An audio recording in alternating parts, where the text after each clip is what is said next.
What's up, guys? Welcome back to the Vault. Today, I will be giving my review for Jurassic World: Fallen Kingdom.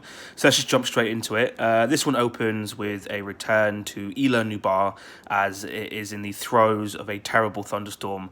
We then find out that the island is about to be destroyed by an active volcano.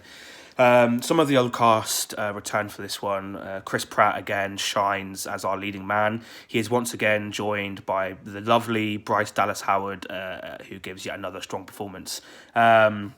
We get a couple of British boys representing.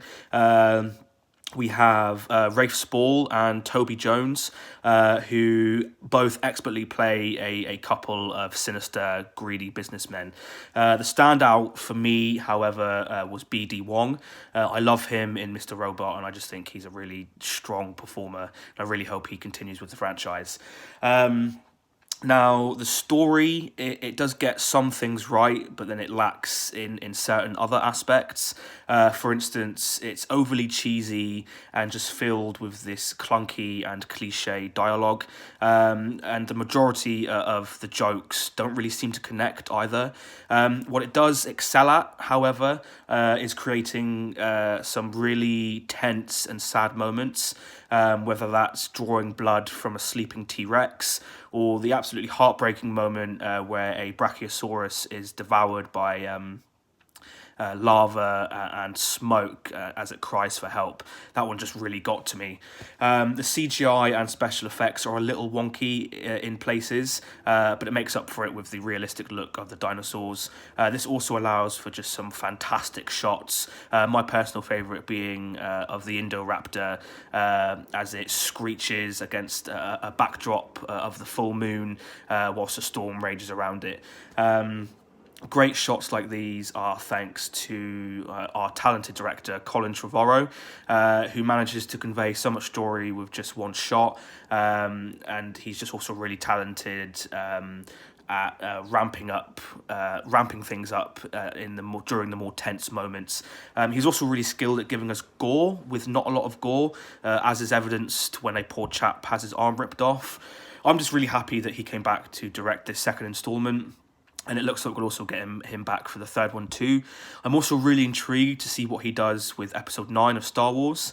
The score is also beautiful. It's really choral and intense at places, during places in the film, while still managing to subtly sneak in the original theme that so many people have come to know and love. Michael Giacchino is such a talented composer, and I generally think he is well on his way to being at a kind of Hans Zimmer level of composing. I just really appreciate him and his work. Another thing I also loved about this film was the sound dubbing and mixing. Because of this, each dinosaur sounded real and totally unique from one another. And this also really helped, again, for the more tense moments in the film. Whether it was a guttural sound coming from within one of the dinosaurs or the ominous sound of a claw tapping on a wooden floor. It's just truly superb. This film isn't perfect, however, for me, this film didn't really match the level of intensity and fun that was in the first film. This film very much kind of got to a certain level and just kind of stayed at that level throughout the rest of the film. And just it didn't really match or keep with the same kind of pace that the first film had. It's still a really enjoyable film though. The main lesson I took from this film was that things that are extinct should be left extinct because nobody wants to see a T-Rex barreling towards them. That, and I don't think my heart and my emotions could take another extinction level event. So there we have it, guys. There is my review for Jurassic World: Fallen Kingdom. Let's just get down to the two most important questions. Question number one, would I recommend this film? Yeah, I genuinely would.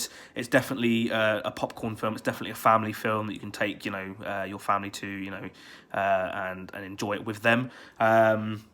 It's not as enjoyable, or it's not as great as the first film, but then sequels rarely are. But I would definitely recommend this film. I would definitely spend money on this film again.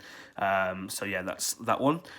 Second question, does this film belong in the vault? And I did kind of struggle with this one, because again, it didn't really keep to the same kind of level as the first film, but I still, and there were moments where I found myself kind of, my attention kind of dipping away from the film, but I still enjoyed it more than I disliked it. So for that, I think it does belong. It does deserve to be.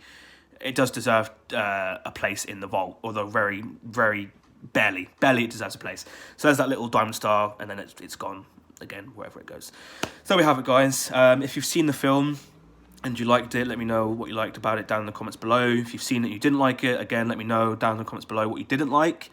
And again, if you like what I'm doing here, guys, you know, again, this setup isn't forever.